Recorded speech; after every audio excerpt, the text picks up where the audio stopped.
ಬಳಸಿದ್ರೆ ಹೆಚ್ಚು ಯೋಗ್ಯ ಅನ್ನಿಸ್ತದೆ.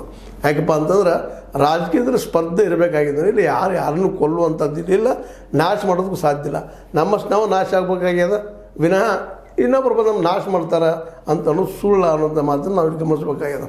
ಆ ದಿಶೆಯಲ್ಲಿ ರಾಜಣ್ಣವರು ಈಗಾಗಲೇ ಹಲವು ಸಲ ಚರ್ಚೆ ಮಾಡಿದ್ದದ. ಆ ದಿಶೆಯಲ್ಲೇ ಏನಪ್ಪ ಅಂದ್ರೆ ರಾಜನವರು ಸ್ವಯಂ ವಿಮರ್ಶೆ ಮಾಡ್ಕೊಳ್ಳೋಂಥದ್ದು, ಆತ್ಮವಿಮರ್ಶೆ ಮಾಡ್ಕೊಳ್ಳೋಂಥದ್ದು ಭಾಳ ಮುಖ್ಯ ಅದ.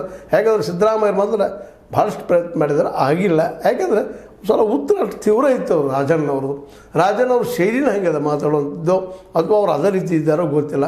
ಹೀಗಾಗಿ ಯಾರ್ಯಾರು ಹರ್ಟ್ ಆಗುವಂಥ ಮಾತುಗಳು ಆಗಿಬಿಡ್ತಾವೆ. ಅದಕ್ಕೆ ಮೋಸ್ಟ್ಲಿ ಹೈಕಮಾಂಡಿಗೆ, ಅದರಲ್ಲೂ ರಾಹುಲ್ ಗಾಂಧಿಯವ್ರಿಗೆ ಹರ್ಟ್ ಆಗಿದ್ದರಿಂದಾಗಿ ಸಹಜವಾಗಿ ಅವ್ರ ವಿರೋಧಿಗಳಿಗೆ ಅವಕಾಶ ಸಿಗ್ತಿದ್ದು ಏನೋ ಉಪಯೋಗ ಮಾಡ್ಕೊಳ್ಳಪ್ಪ ನಾವು ಅಂತೇಳಿ ಉಪಯೋಗ ಮಾಡ್ಕೊಂಡಿದ್ದಾರೆ ಸ್ವತಃ.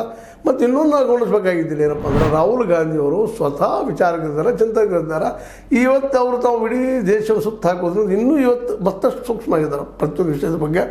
ಅಂಥ ಸಂದರ್ಭದಲ್ಲೇ ಅದರಲ್ಲೂ ಒಂದು ರಾಷ್ಟ್ರ ಮಟ್ಟದಲ್ಲಿ ದೊಡ್ಡ ಇಶ್ಯೂ ಮಾಡ್ತಾ ಇದ್ದಾರೆ. ಅದನ್ನು ಅದು ಮತ್ತು ತಿದ್ದಲೇಬೇಕಾದದ್ದು ಇವತ್ತಂತೆ ಮತ ಪಠ್ಯದ ಅಥವಾ ಇಲ್ಲಿ ಬೋಗಸ್ ಮತದಾನದ ಏನೆಲ್ಲ ಅದು. ಒಂದು ಕಾಲಕ್ಕೆ ಬೋಗಸ್ ಮತದಾನ ಆಗ್ತಿತ್ತು, ರಿಗ್ಗಿಂಗ್ ಆಗ್ತಿತ್ತು. ನಂತರ ನಮ್ದು ಇದು ಬಂದ ತಕ್ಷಣ EVM ಬಂದ ತಕ್ಷಣ ಅಲ್ಲೂ ಗದ್ದು ನಡೆದು VVPAT ಕೊಡಿಸೋದು ಹೇಳ್ತಾ ಇದ್ದಾರೆ. ಪ್ರತಿ ಕಾಲಕ್ಕೂ ಬೇರೆ ಬೇರೆ ಆಗ್ತಾ ಬಂದದ.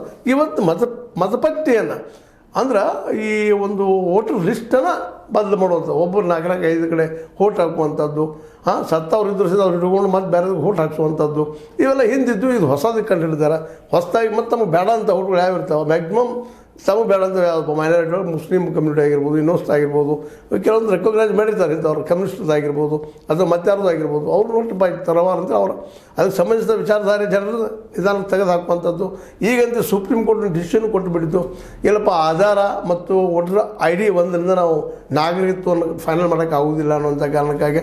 ಹೀಗಾಗಿ ಅದಕ್ಕೂ ಶಕ್ತಿನೂ ಅದ ನಮ್ಮ ಇದಕ್ಕೆ ಯಾವುದೋ ಎಲೆಕ್ಷನ್ ಕಮಿಷನ್ಗೆ. ಅದನ್ನು ಬಳಗಿಸ್ಕೊಂಡು ತಮ್ಗೆ ಬೇಡಾದಂಥವ್ರು ತೆಗೆಯೋದು ಬೇಕಾದ್ರೆ ಹಾಕೋದು, ನಾಳೆ ಉತ್ತರ ಕೊಡಬೇಕಾಗ್ತದೆ ಏನೋ ನಮ್ಮ ಸುಪ್ರೀಂ ಕೋರ್ಟ್ ಹೇಳಿದ. ಬಟ್ ಅದು